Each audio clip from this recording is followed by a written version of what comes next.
로마 제국은 혼자 통치하기에는 너무 컸습니다. 그래서 디오클레티안이라는 황제는 제국을 둘로 나눠 자신은 동방제국의 황제가 되고 서방제국은 공동 황제에게 통치하게 했습니다. 그리고는 왕위 계승 문제가 생기면 또 전쟁들이 일어날 수 있기 때문에 동과 서에 각각 부황제를 두었습니다. 황제가 죽거나 물러나면 부황제가 황제가 되는 구조였죠.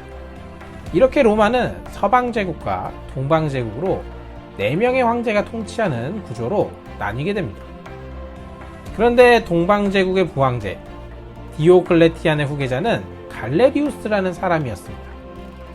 군대를 지휘했던 갈레리우스는 기독교인들이 상관이 아닌 그리스도에게 더욱 충성한다는 사실을 알아차렸고 황제에게 기독교 박해를 건의합니다. 그래서 디오클레티안 황제 때에도 기독교 박해가 일어나고 그 뒤를 이어 이 갈레리우스라는 사람이 황제가 된 뒤에도 박해는 계속되었습니다. 지난번에 말씀드린 기독교 박해는 300년간 계속되었는데 이 기간 중에 박해가 심한 때도 있었고 박해가 없던 평화롭던 시기도 물론 있었습니다. 그러나 가장 잔인하고 힘들었던 시기가 언제냐고 물어본다면 바로 이 디오클레티안 황제 때라고 볼 수 있습니다. 신기하게도 기독교 박해를 건의했던 갈레리우스는 죽기 직전에는 기독교 박해가 실패했다는 것을 깨닫게 됩니다. 기독교인들이 로마의 우상을 섬기기는커녕 오히려 그리스도를 더 열정적으로 예배했기 때문이죠. 그래서 갈레리우스는 결국 누구든지 공공질서를 위협하지 않는 한 공공연하게 그리스도를 고백해도 좋다는 내용의 율령을 발표하게 됩니다. 자, 여기서 다음 내용으로 넘어가기 전에 잠깐 짚고 넘어가자면 그러면 그렇게나 300년에 걸친 박해로 기독교 인구는 소수였느냐?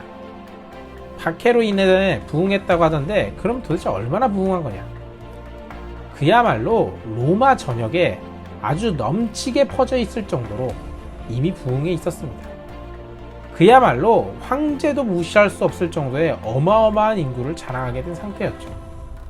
그래서 역사학자들 중에는 황제들이 정치를 위해서 훗날에 기독교를 이용했다고 보기도 하는 것입니다. 자, 그런데 어쨌든 이쯤에서 상식적으로 로마의 이 사황제 구조를 생각해 본다면 4명이서 서로 사이좋게 지냈다면 당연히 좋았겠죠. 그런데 권력이란 그런 것이 아니죠. 결국 서쪽에서는 누가 서방의 통치자가 되느냐로 전쟁이 일어나게 됩니다. 이 중 한 황제의 이름은 막센티우스, 그리고 다른 한 황제의 이름이 바로 콘스탄틴입니다.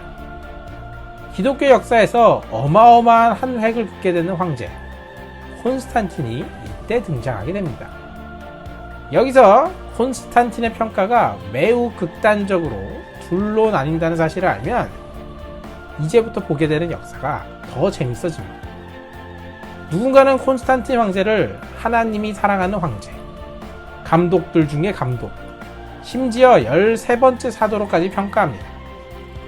그런데 반대편에서는 교회와 정치를 혼합시킨 장본인, 교회의 타락을 가져온 원흉, 자신의 정치를 위해 기독교를 이용한 황제, 이렇게까지 평가합니다. 왜 이렇게 평가가 갈리는 걸까요? 이제부터 함께 콘스탄틴을 살펴보면서 답을 찾아가 보시기 바랍니다. 막센티우스와 콘스탄틴이 벌인 전쟁을 밀비안 다리의 전투라고 합니다. 당시 막센티우스는 불리하다 싶어서 서방 제국의 수도인 로마시까지 도망친 상태였는데 문제는 막센티우스 자체가 로마 시민들의 지지를 받지 못하고 있었습니다. 그래서 전투가 벌어졌을 때 도시 안에서 폭동이 일어날 수도 있겠다, 이런 생각에 굳이 난공불락의 요새인 도시를 떠나서 바깥에서 싸우기 위해 나왔고 도시로 진입하는 이 밀비안 다리를 파괴해버렸습니다. 하지만 만일의 경우라는 게 있으니까 보트를 일렬로 세워서 임시 다리를 만들어놨죠. 한편 이런 막센티우스와의 전투를 벌이기 하루 전 콘스탄틴은 꿈에서 이 표시로 너는 승리할 것이다 라는 글자를 보게 됩니다. 근데 그 글자가 다름 아닌 X와 P를 겹쳐 쓴 문장이었는데 이것은 그리스어로 그리스도의 처음 두 문자였습니다. 콘스탄틴은 즉시 병사들의 모든 방패에 이 문양을 새길 것을 명령하였습니다. 그리고 드디어 전투가 시작되었습니다. 전세가 불리해진 막센티우스는 계획대로 만들어 놓은 임시다리를 건너 도망치려고 하였는데 그만 이 임시다리가 붕괴해 버린 것입니다. 황제 막센티우스도 요 다리에 있었는데 수많은 사람들이 살기 위해서 다리를 몰려드니까 거기에 밀려가지고 황제인데도 불구하고 강물로 떨어져 버립니다. 그런데 황제잖아요. 화려한 갑옷을 입고 있었기 때문에 그는 이 화려한 갑옷의 무게를 이기지 못하고 결국 익사하게 됩니다. 이렇게 서방제국의 짱이 된 콘스탄틴 황제는 동방제국의 황제 리키니우스와 밀라노 칙령이라는 것을 맺게 되는데 이 밀라노 칙령이라는 것이 뭐냐면 기독교에 대한 관용을 확대하고 기독교를 박해하던 시절에 몰수한 사유 및 공유재산을 모두 되돌려준다는 내용입니다. 기독교인 노예를 해방하기도 했고 일요일을 국정공휴일로 정하기도 했습니다. 그렇습니다. 이 밀라노 칙령으로 인해서 동방과 서방을 합친 모든 로마 제국에서 기독교 박해가 끝나게 된 것입니다. 하지만 앞서 말했듯이 권력은 나눠 가질 수 없는 콘스탄틴 황제는 동방제국의 황제 리키니우스까지 패배시킴으로써 로마 제국의 유일한 황제가 됩니다. 콘스탄틴은 진심으로 기독교를 통해 로마 제국이 하나가 될 수 있다고 믿고 있었습니다. 그러나 이런 기대는 교회 간의 분쟁이 생기게 되면서 산산이 무너지게 됩니다. 무슨 내용을 갖고 싸웠느냐? 그 내용은 예수 그리스도가 하나님의 아들이긴 하지만 하나님의 창조물이냐, 아니면 예수 그리스도가 하나님의 아들이자 동시에 하나님이냐, 그거였습니다. 더 쉽게 표현하자면 하나님과 아들 예수님은 비슷하긴 한데 다르냐, 아니면 하나님과 아들 예수님은 동일한 거냐, 유사 본질이냐 동일 본질이냐. 여러분, 이 이야기를 들으면서 머리를 쥐어뜯고 계실 겁니다. 전에도 빠르고 어렵더니 드디어 한국말인데 알아들을 수 없는 내용들이 나왔구나. 네, 콘스탄틴 황제가 그랬습니다. 콘스탄틴 황제는 기독교가 분열하는 것이 나라가 분열하는 것이라고 생각을 했고, 아니 근데 솔직히 자기가 볼 때는 이게 별거 아닌 것 같은데 왜 교인들끼리 죽자 살자 싸우는 건지 이해를 할 수가 없었습니다.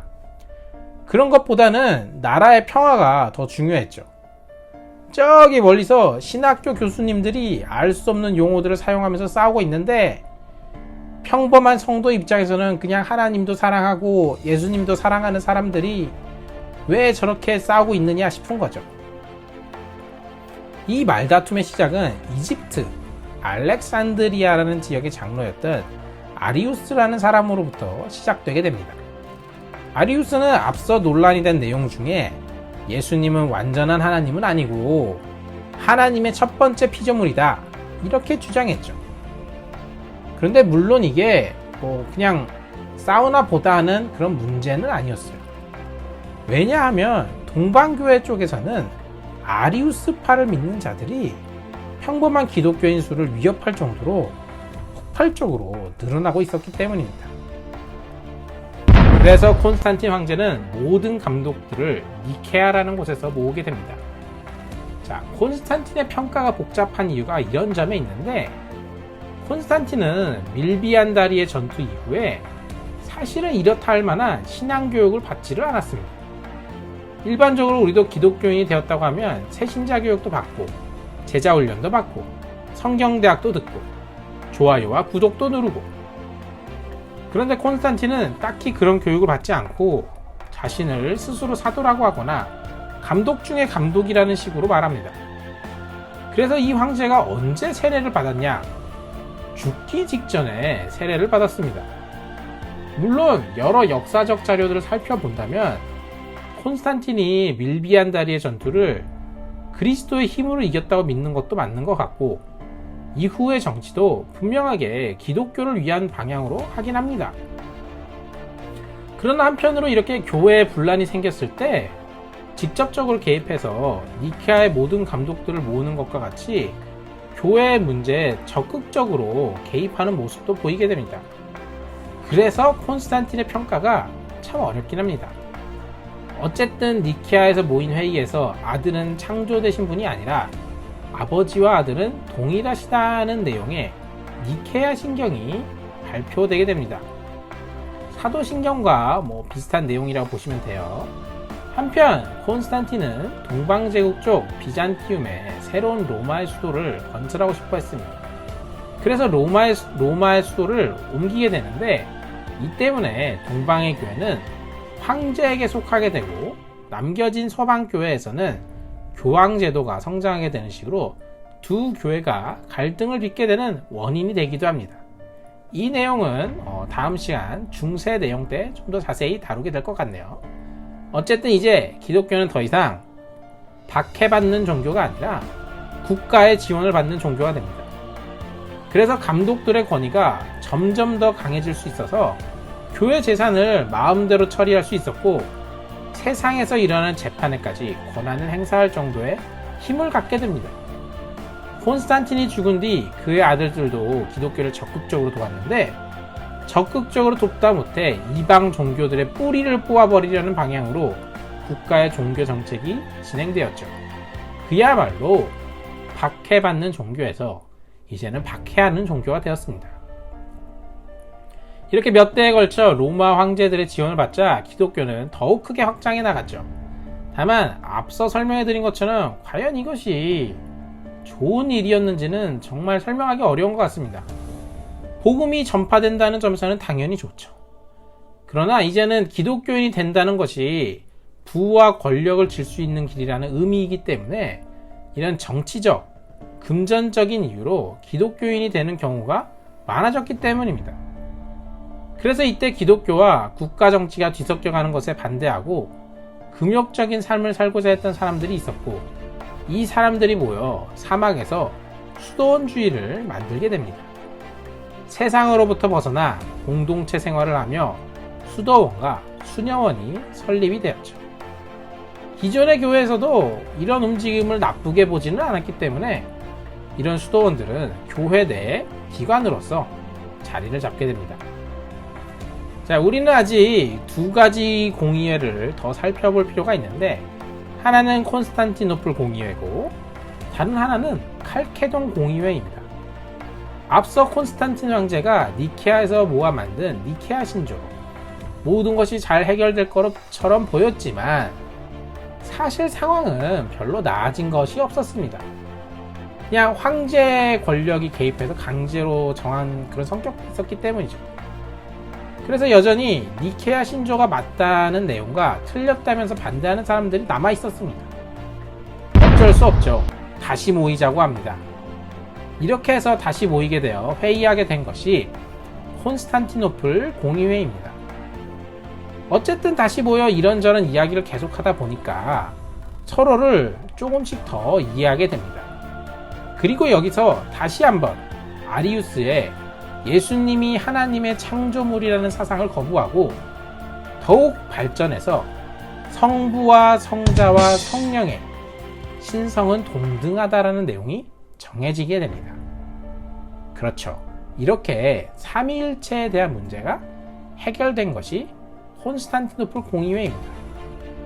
자, 그러면 정말 이제는 다 끝날 것 같았지만 아직도 한 가지 문제가 남아 있었습니다.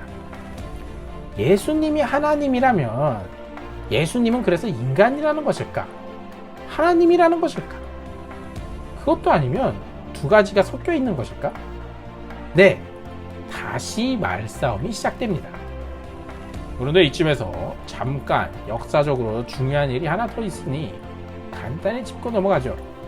로마의 테오도시우스 황제가 기독교를 아예 로마 제국의 공식적인 종교로 선포하게 됩니다. 네, 내부적으로는 교회 안에 갈등이 있긴 했지만 기독교는 계속해서 성장하고 있었죠. 당연히 이방 종교는 더더욱 박살나고 있었습니다. 콘스탄틴은 기독교에게 박해를 없애고 자유를 주고 지원을 한 것이고, 아예 기독교가 로마의 국가 종교가 되는 것은 바로 이 테오도시우스 황제 때입니다. 그렇게 이제 또 시간이 흘렀습니다. 방금 전에 우리가 이야기했던 예수님의 신성과 인성 문제도 해결하자고 다시 모였습니다. 이번에는 어마어마한 규모로 500명의 감독이 모였고, 이 회의를 칼케돈 공의회라고 합니다. 무슨 공의회 이름들이 다 어렵냐? 그냥 그 지역 이름을 땄다고 생각하시면 돼요. 그리고 다 같이 또 머리 맞대고 고민한 결과 여기서 예수 그리스도는 완전한 하나님이시자 완전한 인간이시다라는 내용이 정해지게 됩니다. 둘 중 하나만 있는 분이 아니라는 의미죠. 혹시나 오해하실 수 있는 분이 계실까봐 설명하자면, 이런 3번의 회의가 매년 개최된 게 아니라 100년이라는 시간에 걸쳐서 이루어진 것들이었고, 그 기간 중에 무엇보다 성경을 연구하면서 함께 머리를 맞댄 결과입니다. 즉, 어느 날 목사님들이 모여서 어이 3.1일체론에 만들자, 이렇게 해서 만들어진 것이 아니라 성경을 보니 이해하기가 쉽진 않은데 뭔가 있네? 하면서 같이 머리를 맞대고 성경에서 찾아낸 것이 바로 3.1일체론이자 예수님의 신성과 인성의 문제입니다.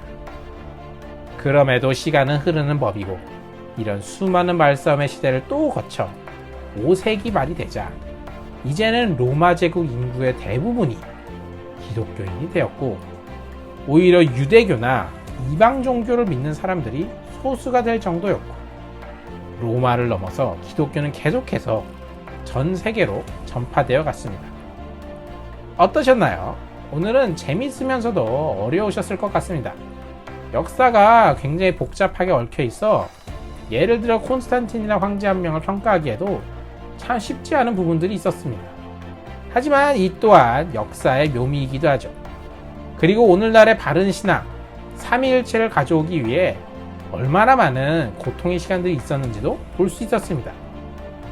하지만 이로써 고대가 끝나고 이제는 중세 기독교의 시대가 다가오고 있습니다. 오늘은 여기까지입니다. 그럼 다음 시간에 만나요. 안녕히 계세요.